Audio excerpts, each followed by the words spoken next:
Sir अस्सलाम वालेकुम। वालेकुम अस्सलाम सर। सर कैसे हैं, खैरियत से हैं? अल्लाह का करम।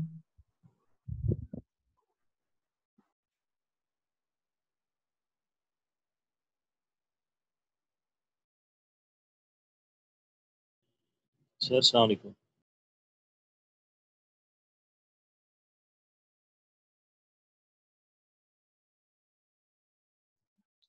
वालेकुम अस्सलाम सर। अस्सलाम वालेकुम सर। अस्सलाम वालेकुम सर। वालेकुम अस्सलाम। सर अस्सलाम वालेकुम। अस्सलाम वालेकुम सर। वालेकुम अस्सलाम।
करें स्टार्ट।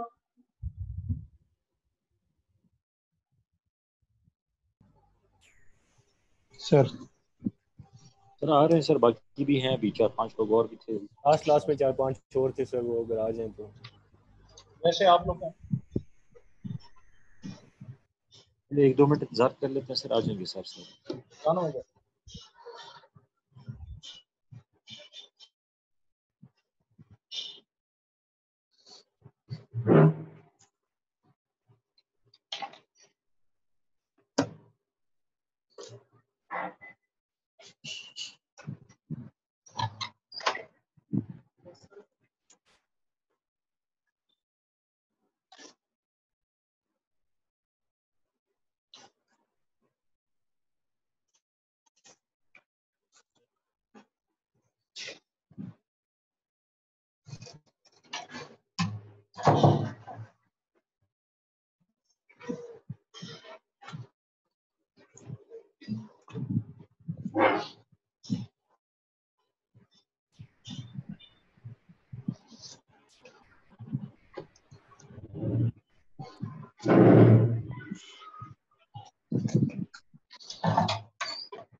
सर स्टूडेंट आ गए हैं मैक्सिमम।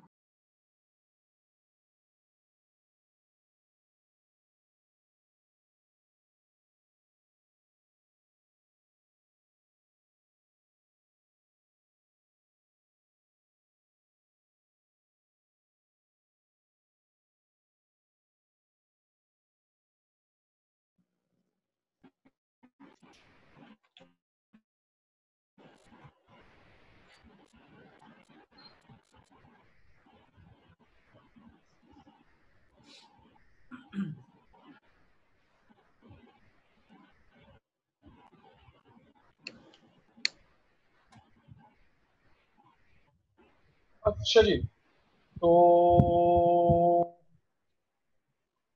13 है वैसे तो अभी। कौन कौन रहता है? फाहद साहब हैं, अब्दुल कादिर साहब हैं, अब्दुल्ला सुहेल साहब हैं, असगर साहब हैं, अवैस साहब हैं, बिलाल साहब हैं, इरफान साहब हैं, रुकैया, सुहेल, इफ्तिखार साहब, तनवीर साहब, तैयबा और उसामा ताज़िम। सर इतने ही थे स्टूडेंट सर पिछली वो क्लास दो, में भी। दो, वो दो, जी सर वो दो को जिनको कोरोना हुआ वो नहीं होंगे सर, और एक तरफ हारून शायद नहीं है सर। कौन नहीं होगा? सर दो कोरोना से इन्फेक्टेड है, बाबर और सर शहबाज जो है सर। अच्छा, सर कब से इन्फेक्टेड हैं ये सर लास्ट वीक बाबर को तो सर 2 दिन तीसरा दिन है सर आज सर उसका रिजल्ट पॉजिटिव आया था सर। अच्छा, तो तबीयत वगैरह उसकी ठीक है?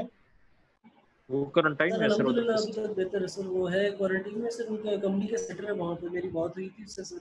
ये है कि अल्लाह का शुक्र है अभी तक यानी सिम्टम्स अभी तक इस तरह के स्वेयर सिम्टम्स नहीं है, अल्लाह का शुक्र। अच्छा, बाबर और शहबाज। जी सर अच्छा, और सर हारून की मदर एडमिटेड है सर, तो वो उस वजह से किस वजह से? तो हारून की सर मदर एडमिटेड है सर। नहीं यानी कुछ वजह कुछ बताई उन्होंने कोई? सर वजह नहीं पूछी सर, अच्छा, इसे कितना ही पता सर। चलो। और वो जो लाहौर वाले हैं, क्या नाम है उनका? काशिफ है सर क्लास में। काशिफ साहब, हाँ जी। काशिफ है सर। तो काशिफ साहब हैं या नहीं है? वो तो नहीं है मेरा ख्याल लिस्ट में। काशिफ सर अभी था मेरा ख्याल कहीं निकला सर। अच्छा, चलिए जी, it's been a while. Last time भी हमारी क्लास जो है वो नहीं हो पाई थी, तो वी डू हैव टाइम। लेकिन बहरहाल अगर कोई क्लास वगैरह आप अरेंज करना चाहते हैं तो ट्यूसडे हो सकता है या वेडनेसडे हो सकता है। मंडे को जो कमिंग मंडे है उसमें रखी हुई है कि जो मंडे गुजर गया है उसमें रखी हुई थी। उन्होंने मुझे कॉल भी की थी, आई डोंट एग्जैक्टली रिमेम्बर कि वो कौन सा वाला मंडे था। सर ये जो कमिंग सर मंडेस में तो असाइनमेंट स्टार्ट हो रही है sir. Yes sir, sir next week से तो असाइनमेंट्स शुरू हो गई। अच्छा, ठीक है, तो चले खैर। जो हमने लास्ट या पता नहीं कब जब हमारी क्लास हुई थी, तो हमने बॉन्ड वैल्यूएशन पे या बॉन्ड्स जो टॉपिक है उस पे हमारी बात चल रही थी। बॉन्ड्स जो हैं वो होते क्या हैं और इनके सेलिएंट फीचर्स वगैरह क्या थे। अगर वो उसामा हमें कुछ बताना चाहें तो बहुत अच्छी बात होगी।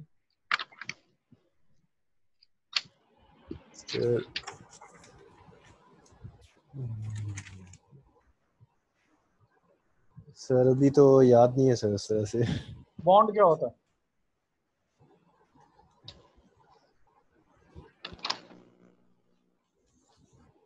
सर मैं बता दे, जी सर, उसामा को रेस्क्यू कर देता हूँ। बिल्कुल सर, ये तो फौजियों का काम ही यही है sir. Sir ji sir. Sir, bond is basically an instrument for long term debt, sir. जो business organization long term debt हासिल करने के लिए बेसिकली बॉन्ड को यूज करती है, और इसके बदले में सर बोरोअर जो है वो लेंडर को जो भी एग्रीड उनका इंटरेस्ट होता है वो ईयरली या सेमी एनुअली पे करता है सर। और ये बॉन्ड्स जो है ये रिकॉलेबल भी होते हैं, जो इनके टर्म्स एंड कंडीशंस में होता है, क्योंकि sir capital structure is bond and equity. तो ये बॉन्ड में सर इनको अगर वो इंटरेस्ट नीचे चला जाए तो वो कॉल कर लेते हैं, रिकॉल कर लेते हैं, फिर वो उसको अपने टाइम से मैच्योरिटी से पहले भी लेंडर को वो वापस लेना पड़ता है सर अपना बॉन्ड उस इंटरेस्ट रेट पे जितना टाइम पीरियड गुजरा होता है। मुख्तलिफ टाइप्स हैं सर इनकी बॉन्ड्स की, काफी टाइप्स हैं। ठीक है, और हम आपके आंसर को बिल्कुल दुरुस्त और सही एक्सेप्ट करते हैं। इसमें अगर अब्दुल कादिर साहब को थोड़ी सी और चीज ऐड करना चाहें तो बहुत अच्छी बात होगी।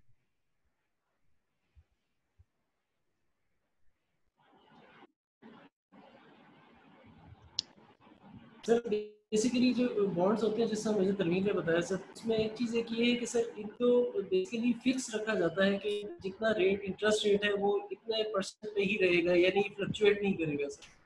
और इसमें एक टाइम होता है कि इसकी जब मैच्योरिटी कंप्लीट हो जाती है सर, तो उस वक्त तक इसकी प्रिंसिपल अमाउंट जो होती है वो उसको पे करना पड़ता है सर। ये आखिरी वाली बात जरा रिपीट कर सकते हैं दोबारा एक दफा? सर यानी जब बॉन्ड्स की जो टाइम पीरियड होता है सर, जब उनकी मैच्योरिटी डेट्स कंप्लीट हो जाती है सर, उस वक्त तक यानी उनकी प्रिंसिपल अमाउंट जो होती है वो उसको वापस जरूर देना चाहिए। अच्छा, तो हम यूं कह सकते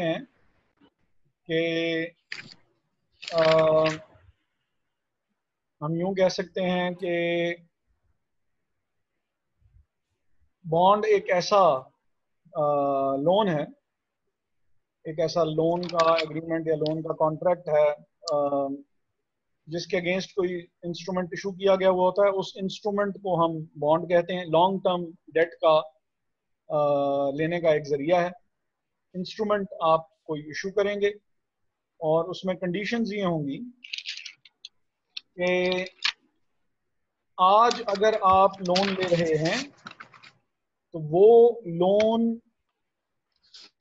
lump sum amount in full आप पे करेंगे मैच्योरिटी डेट पे, और बीच में सिर्फ इंटरेस्ट पेमेंट्स होंगी। ठीक है सर, ये जो आप लम सम की बात कर रहे हैं, कौन सा जो फेस वैल्यू है उसकी बात कर रहे हैं? बिल्कुल जी, जो फेस वैल्यू है। प्रिंसिपल हाँ जी, हाँ जी, जो फेस वैल्यू है। फेस वैल्यू हमने सपोज कि अगर ईयर 0 में हमने जो है वो ली है, और बॉन्ड की लाइफ जो है वो सपोज के हम इसको 3 साल कर देते हैं। वैसे तो ज़्यादा ईयर से के लिए होते हैं, लेकिन एनी हाउ सपोज आपने 5 लाख आपने लिए हैं ईयर 0 में, तो ये 5 लाख ईयर 3 में जब उसकी मैच्योरिटी डेट होगी, ईयर 3 में जाके रीपे किए जाएंगे। और ईयर 1, ईयर 2 और ईयर 3 में आप इंटरेस्ट पेमेंट्स करेंगे साथ साथ। जो भी उसका इंटरेस्ट रेट जो है वो होगा वो आप साथ साथ पे करते रहेंगे। यहाँ पे सिर्फ इंटरेस्ट पेमेंट होगी, यहाँ पे सिर्फ इंटरेस्ट पेमेंट होगी, यहाँ पे ऑब्वियसली इंटरेस्ट पेमेंट भी होगी, और क्योंकि टाइम पीरियड पूरा हो गया अब आपको कर्जा भी वापस करना पड़ेगा। ठीक है जी। तो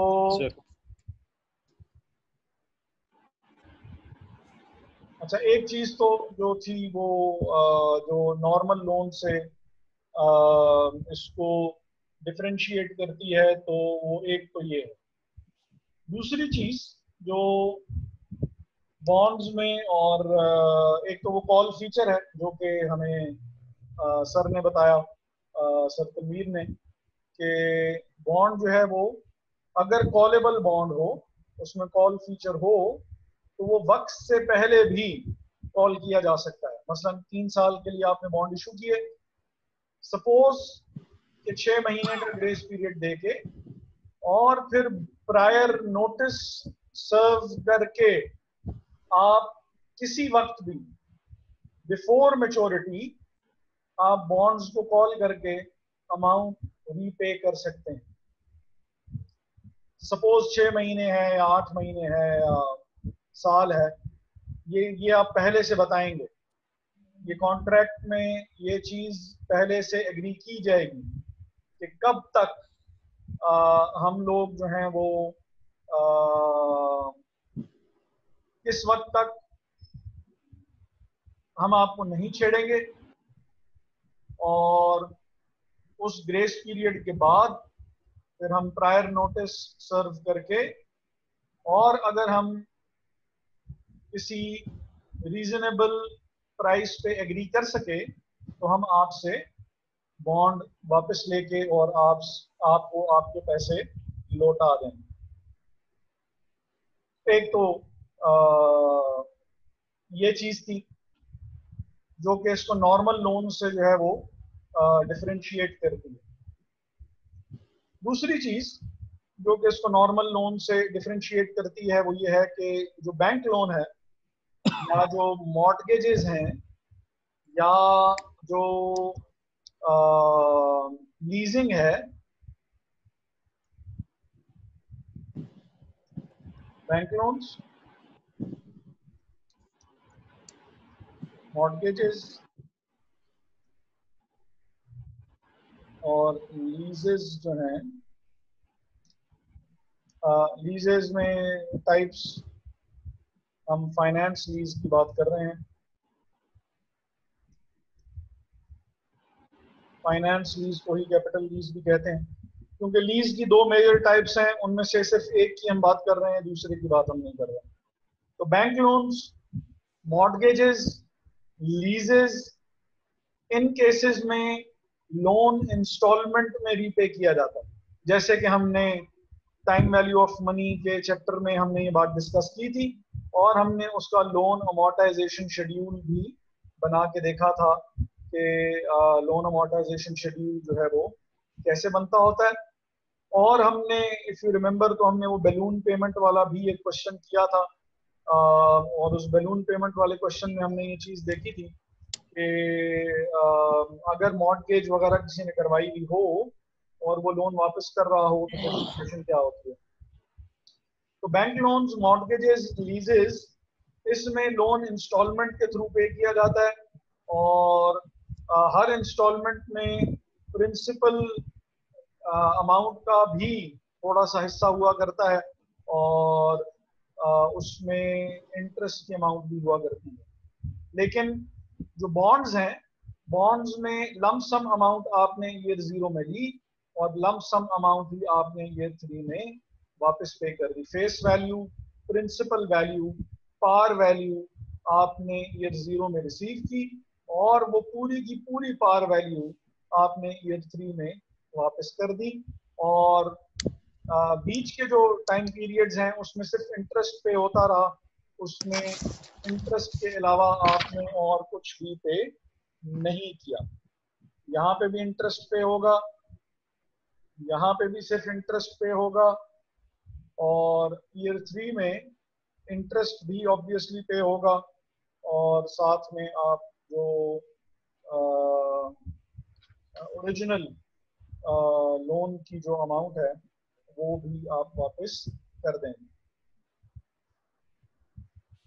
फिर जो एक बहुत मेजर डिफरेंस जो कि हमने जब ये चैप्टर स्टार्ट किया था तो उस वक्त हमने डिस्कस किया था, वो ये है कि जी जी सॉरी सर, थोड़ा आज नेट में प्रॉब्लम आ रहा है सर, कुछ टाइम के बाद ना सर आवाज बीच में बंद होती है सर। ये काइंडली सर मॉर्टगेजेस और लीजेस को अगर थोड़ा सा दोबारा बता दें, बिकॉज ये इस दौरान ऑडियो नहीं आई। अच्छा, बाकियों को तो मेरी आवाज आ रही है या बाकियों के साथ भी मसला? सर आ रही है सर, आ रही है, ठीक है। अगर बीच में जैसे अभी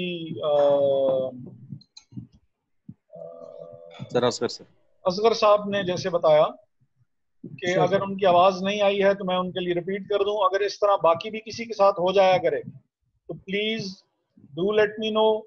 आप लोगों के लिए ही हैं ये लेक्चर्स वगैरह। किसी एक की भी आवाज को बीच में इस तरह ब्रेक कर जाती है या उसको आगे पीछे कहीं जाना छोना पड़ जाता है और वो वापस आता है, तो प्लीज मैं रिपीट कर सकता हूँ, कोई इतना इशू नहीं है। बैंक लोन जो है अजहर साहब या मॉर्टगेज, ये कि ये होती क्या है, या बैंक लोन्स में सर आपने बताया जिस तरह बैंक लोन में जो है इंटरेस्ट और प्रिंसिपल पेमेंट होती है, वर्सेस बॉन्ड्स में जो है ना सर वो इंटरेस्ट पे होता है और मेच्योरिटी भी जो है ना वो प्रिंसिपल साथ पे होता है। ये डिफरेंस आपने बताया। कॉलेबल दूसरा डिफरेंस था कि लोन कॉलेबल नहीं है, बॉन्ड्स कॉलेबल हो सकते हैं, वो कंडीशन है उसमें मुमकिन है सर। जी सर। उसके बाद सर ये जो आप बात कर रहे थे मैं वो फॉलो नहीं कर सकता। अच्छा, उसके बाद बस बाकी तो यानी अभी जो तीसरा मेन पॉइंट था वो मॉर्टगेज में होता ये है सर। अच्छा, मॉर्टगेज में होता ये है कि लोन अगर आपने लेना है उसके लिए आपको कोई ना कोई कोलैटरल, जिसको हम जमानत कहेंगे या सिक्योरिटी कहेंगे, सिक्योरिटी रखवानी पड़ेगी। और वो सिक्योरिटी किसी ऐसी चीज की रखवाएंगे जो कि इमूवेबल नेचर की।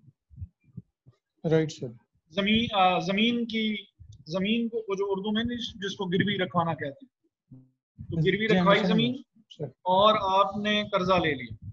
अब ये कर्जे वाले के लिए, जो कर्जा देने वाला है उसके लिए it will be kind of security. अगर आप डिफॉल्ट करते हैं तो वो आपको जो पैसे हैं वो अगर आप उसके पैसे नहीं वापस करते, वो आपको आपकी जमीन वापस नहीं रखेगा। जमीन होगी आपके ही कब्जे में, इस्तेमाल आप कर रहे होंगे, लेकिन जो उसकी डॉक्यूमेंटेशन है वो उस बंदे के पास होगी एज अ सिक्योरिटी। और ये कॉन्ट्रैक्ट में ये बात लिखी हुई होगी कि इन केस ऑफ डिफॉल्ट वो जमीन बेची जा सकती है और उससे वो अपना कर्जा पूरा कर सकता है। ऑब्वियसली जो अमाउंट ऊपर की होगी वो आपको वापस कर दी जाएगी।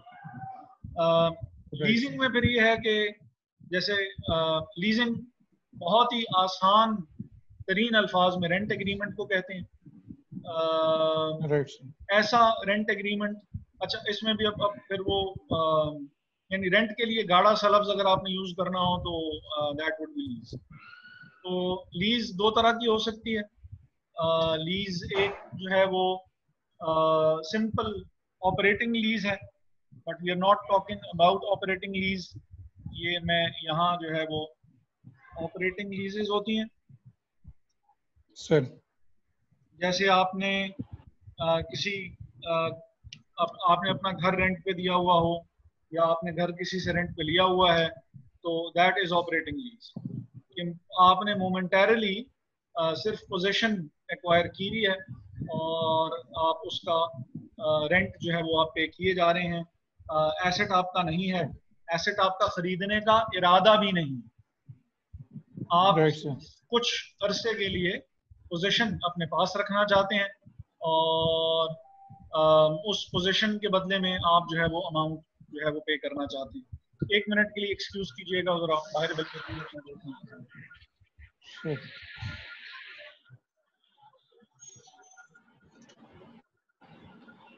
सर मैं अभी डिस्कनेक्ट हो गया था, अभी काइंडली बताया, रिपीट कर दे क्या बात हुई। सर ने अभी जो है बात की है लीज के ऊपर और मॉर्टगेज की उससे पहले बात की है। मॉर्टगेज में सर ने ये बताया है कि मॉर्टगेज में आपने इमूवेबल प्रॉपर्टी को जो है वो उसको एज ए सिक्योरिटी जो है ना वो आपको रखवानी पड़ती है, गिरवी रखना जिसको कहते हैं। तो उसके बदले में जो है ना फिर आप उसको लोन वगैरह ले सकते हैं कि इन केस अगर आप डिफॉल्ट कर जाते हैं तो वो जो बैंक एलर्ट्स है वो आपके पेपर्स आपकी लैंड के उनके पास हैं, तो वो उसको सेल आउट करके तो अपना जो है वो लोन उसमें रिकवर कर सकते हैं। और लीज का सर ने बताया कि ये एक रेंट एग्रीमेंट है। फिर अभी उसमें फर्दर दूसरे की बात कर रहे थे ऑपरेटिंग लीज की। ऑपरेटिंग लीज ये है कि कोई आप एक कुछ अरसे के लिए पोजीशन रखना चाहते हैं किसी प्रॉपर्टी का, लेकिन आप उसको खरीदना नहीं चाहते हैं, तो ये जो है ऑपरेटिंग लीज है। ठीक है सर। ये थ्योरेटिकल सर जो है ना ये चीजें कुछ बता रहे हैं, बात कर रहे हैं। ठीक है सर। सर अभी जो हायरिंग मेरा ख्याल है असाइनमेंट सर हायरिंग करनी होगी, है, ऑपरेटिंग लीज होगी ना सर। जी जी ये जो हम घर की हायरिंग करते हैं सर, ये ठीक मेरे है ख्याल है ऑपरेटिंग लीज होगी सर, जो हमारे घर की हायरिंग होती है तो बिल्कुल है उसका जी, पूरा बिल्कुल डेफिनेशन। ऐसा ही है। वो जो घर की हायरिंग वगैरह आप करवाते हैं वो ऑपरेटिंग लीज होती है सर। अकाउंटिंग में हम उसको ऑपरेटिंग लीज कहते हैं। और जो बैंक से अगर कोई वो निकलवाए, गाड़ी निकलवाए, जैसे लोग काम करते हैं, या वो जो होम फाइनेंसिंग वगैरह करवाते हैं, वो जो केस है वो ये आपका फाइनेंस है, कैपिटल लीज है। जैसे बैंक से lease, example, lease an asset from bank except. अगर किसी बैंक से आपने कोई एसेट जो है वो लीज पे ले लिया है, अब इसमें क्या होगा कि आप इंस्टॉलमेंट्स पे करेंगे, और इंस्टॉलमेंट्स पे कर करके और एसेट आप जो है वो उसको बेसिकली खरीदना चाह रहे हैं। कैसे आपके पास सारे के सारे पैसे एकदम आपके पास अवेलेबल नहीं है, और आप क्या करना चाह रहे हैं कि आप अमाउंट पे कर करके और किस्तों में, और आप उस चीज़ की कीमत अदा करेंगे और एसेट आपका हो जाएगा। ऑपरेटिंग लीज में और फाइनेंस या कैपिटल लीज में बेसिक जो डिफरेंस है वो ये है कि एक में आप एसेट को एक्वायर करना चाह रहे हैं, और एक में आप एसेट को एक्वायर करना ही नहीं चाह रहे हैं। ऑपरेटिंग लीज में आप एसेट एक्वायर नहीं करना चाह रहे, सिर्फ पोजीशन में रखना चाह रहे हैं। 1 महीने के लिए, 2 महीने के लिए, 6 महीने के लिए, साल के लिए रेंट में पे कर रहा हूँ, और ये चीज़ बस मेरे कब्जे में रहनी चाहिए। लेकिन जो फाइनेंस या कैपिटल लीज है, इसमें मेन मोटिव एसेट को परचेज करना है। ठीक है जी? Yes sir. सर इसमें कोई डिफरेंस ऐसा कि कोई जो कंडीशंस होती है रिलेटेड टू बॉन्ड सर, आवाज नहीं आ रही, आवाज नहीं आ रही, आवाज नहीं आ रही। एक अभी आ रही है सर? अभी भी काफी, वैसे तो सर अभी आ रही है सर? हाँ जी बोलें। तो मैं कह रहा था कि इसमें बॉन्ड से रिलेटेड जो कंडीशंस होती हैं वो पार्टनर्स खुद डिसाइड करते हैं सर, एज कम्पेयर टू जो बाकी होती है जिसमें जिस तरह बैंक लोन होते हैं उसमें रेट ऑफ इंटरेस्ट वगैरह जो होता है वो कीबोर्ड वगैरह पे उस पर डिसाइड होता है। हाँ जी, हाँ जी। बॉन्ड्स में जो है वो कंडीशंस आपकी अपनी चलेंगी, जबकि जो फॉर्मल लोन्स हैं, जो बैंक लोन्स वगैरह हैं, बैंक लोन्स में कंडीशंस आपकी अपनी या मर्जी आपकी अपनी नहीं चलेगी। उसमें जो बैंक जिस तरह कंडीशन बता रहा है वो काम आपको करना पड़ेगा। इंतहाई माजरत, जनरल साहब की कॉल आ रही है, मैं जरा उठा दूं।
क्लियर था, अभी म्यूट हुआ है।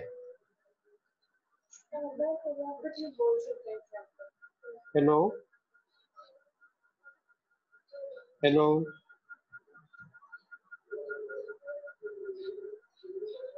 हेलो, मैं बोल रहा हूँ, मेरी आवाज इधर आ रही है? सर आपकी आवाज आ रही है सर मुझे। सर अभी सर नहीं बात कर रहे? नहीं, उनका इरफान साहब थे। इरफान साहब की तो हमें सांस की आवाज भी आ रही। सर जज़ाकल्लाह। अच्छा जी, तो अच्छा, फाइनेंस लीज में और ऑपरेटिंग लीज में जो मेन फर्क था वो ये था कि आप एक में आप एसेट एक्वायर करना चाह रहे होते हैं ऑन इंस्टॉलमेंट्स, और एक में जो है वो आप एसेट एक्वायर नहीं करना चाह रहे होते, बस आप सिर्फ पोजेशन कुछ अरसे के लिए अपने पास रखना चाह रहे होते हैं। तो ये मेन जो थे वो डिफरेंसेस थे जो कि थे इसमें लीजिंग में। और सर इसमें एक चीज सर सिर्फ पूछनी थी सर, कि जिस तरह ये लीजेस जो हैं सर, हाँ जी, इसमें जिस तरह फाइनेंस या कैपिटल, उसमें कुछ ना कुछ पीछे ना उसको गिरवी रखवाना पड़ता है, जो आप हम लीज की बात कर रहे थे ना सर पीछे, क्या ऑपरेटिंग लीज में भी वो होता है सर? जिस तरह कोई या उसकी सिर्फ वो मंथली रेंट वगैरह देना होता है सर उसमें? नहीं, सिर्फ मंथली रेंट वगैरह देना होगा, गारंटी वगैरह रखवाने की जरूरत नहीं होगी। गारंटी नहीं होती उसमें यानी सर? जैसे लोन में आप देखें, आप एसेट लेना तो नहीं चाह रहे ना, आप उससे लोन ले रहे हैं, आप सिर्फ वक्ती तौर पे आपने एसेट हासिल कर लिया है सर, और वो एसेट आपका नहीं है, एसेट उसका ही है, आप उससे लेना भी नहीं चाह रहे तो लोन की बात भी ना आई। अब बैंक से जैसे आप गाड़ी अगर लीज पे ले रहे हैं तो बैंक ने पेमेंट करके गाड़ी ले ली है, अब वो अमाउंट आपको बैंक को रीपे करनी है, मींस कि ये लोन की तरह का एग्रीमेंट हो गया, और वो लोन जो है वो ऑब्वियसली जी जी सर वही अभी ये जो अभी गाड़ी की आप बात कर रहे हैं सर, वो तो कैपिटल लीज में आ जाएगी ना सर? बिल्कुल बिल्कुल। हाँ, उसमें ये है कि बैंक ने पहले पेमेंट कर दी, सब कुछ कर दिया, तो उसमें भी आपसे कोई ना कोई गारंटी तो होगी ना सर उनकी, कि नहीं होगी सर, और इसी तरह ही वो करेंगे? अच्छा, उसमें यानी सिचुएशन कुछ इस किस्म की है कि यानी उसमें कोई गारंटर या वो रखवाने की जरूरत नहीं है, आप इंस्टॉलमेंट्स पे करते रहेंगे, एसेट आपकी पोजीशन में रहेगा। आपने इंस्टॉलमेंट्स पे करना बंद की, बैंक अपनी गाड़ी आके रीपोजेस करके ले जाएगा, क्योंकि आपके पास एक्चुअल फुल ओनरशिप नहीं थी, कंडीशनल ओनरशिप थी। किस्तें पे करते रहेंगे, कंडीशनल ओनर रहेंगे, गाड़ी आपकी पोजीशन में भी रहेगी। फुल पेमेंट जब आप कर देंगे इंस्टॉलमेंट्स के थ्रू, गाड़ी आपके नाम पे ट्रांसफर भी की जा सकती है, हो जाती है, कर दी जाए। बैंक्स के केस में सर, जो गाड़ियों का केस है उसमें तो अक्सर डॉक्यूमेंट्स जो ओरिजिनल डॉक्यूमेंट्स होते हैं बैंक्स ने रखे होते हैं सर अपने पास सर। जी जी हाँ, मगर यानी उसमें यह है कि गारंटी के तौर पर उनके पास उनके डॉक्यूमेंट्स होते हैं गाड़ियों के ना सर, तमाम उस जो जी जी होते हैं सर। हाँ, तो वही ना कि वो बेसिकली ओनरशिप तो बैंक के नाम पे ही है ना, उन्हीं के पास से रहती है जी हाँ। सर। यानी गारंटी के तौर पर उनके पास डॉक्यूमेंट्स भी हो जाते हैं सर, यानी उसमें बंदा वो नहीं कर सकता। अभी जो ऑपरेटिंग लीज है उसमें फिर ये गारंटर या गारंटी की कोई इस तरह की चीज नहीं होगी सर, कोई जरूरत नहीं होगी। हाँ जी सर, हाँ जी। राइट। और आप किस्तें पे करते रहेंगे तो आप उसकी गाड़ी की पोजीशन आपके पास रहेगी, वो जो कंडीशनल ओनरशिप में कह रहा हूँ ना, वो आपके पास रहेगी जिस वक्त तक आप इंस्टॉलमेंट्स पे करते रहेंगे। इस एसेट को आप अपनी बैलेंस शीट पे शो भी कर सकते हैं, ये कैपिटल लीज की बात, कैपिटल लीज में अपनी बैलेंस शीट पे शो करेंगे, क्योंकि आप at the end of the अब इसमें जरा थोड़ी सी ना अकाउंटिंग की कॉम्प्लेक्सिटी है। एक हमारा वो होता है अकाउंटिंग का कॉन्सेप्ट है, हम उसको सब्सटेंस ओवर फॉर्म कहते हैं। फॉर्म क्या कहती है, लीगल फॉर्म क्या कहती है के कागजात बैंक के पास हैं और बैंक बेसिकली फिलहाल ओनर है, लेकिन असल सब्सटेंस क्या है मैटर की, वो ये है कि गाड़ी है तो हमारे कब्जे में, इस्तेमाल भी हम कर रहे हैं, फायदा भी हम उठा रहे हैं, नुकसान होगा वो भी हम ही उठाएंगे। फायदा भी हमें है, नुकसान भी हमें। तो इस वजह से लीगल फॉर्म को ना देखें, सब्सटेंस देखें ट्रांजैक्शन की क्या है, और वो ये है कि एसेट बेसिकली मेरा हो जाएगा और वो फिलहाल मेरे इस्तेमाल में है भी, और उससे मैं फायदा भी मैं ही उठा रहा हूँ। सर मगर उसमें एक चीज, उसकी उसकी वैल्यू तो नहीं रहती ना सर उस कमेंट के बगैर सर। नहीं, वो बात बिल्कुल सही है, लेकिन वो पोजीशन में किसके है, बैंक के है कि आपके है? सर इंडिविजुअल के पास होती है सर। वो तो इंडिविजुअल के पास है। गाड़ी चला के या मशीनरी अगर आपने लीज पे ली हुई है, प्रोडक्शन कौन कर रहा है? आप कर रहे हैं, बैंक कर रहा है? आप कर रहे हैं ना। और आप उस प्रोडक्शन को सेल कर करके, प्रोडक्शन को सेल करके तो पैसा भी आप ही कमा रहे हैं। तो बेसिकली तो एसेट से फायदा तो आप उठा रहे हैं, तो वो आपकी बैलेंस शीट पे शो होना चाहिए सर। हाँ, राइट। ये जरूर है कि जब आप एसेट रिकॉर्ड करेंगे तो करस्पॉन्डिंग लायबिलिटी भी रिकॉर्ड करेंगे। जर्नल एंट्री जो उसकी पास करेंगे आप, जर्नल एंट्री जो आप उसकी पास करेंगे, वो asset under finance lease debit की जाएगी और liability under finance lease credit की जाएगी। Asset under finance lease debit, liability under finance lease credit. बताना लोगों को जरूरी है कि ये मेरा एसेट तो है, लेकिन ये फाइनेंस लीज, ये सारी की सारी मैंने अमाउंट नहीं पे की हुई इसकी, ये मेरा फ्री होल्ड एसेट नहीं है,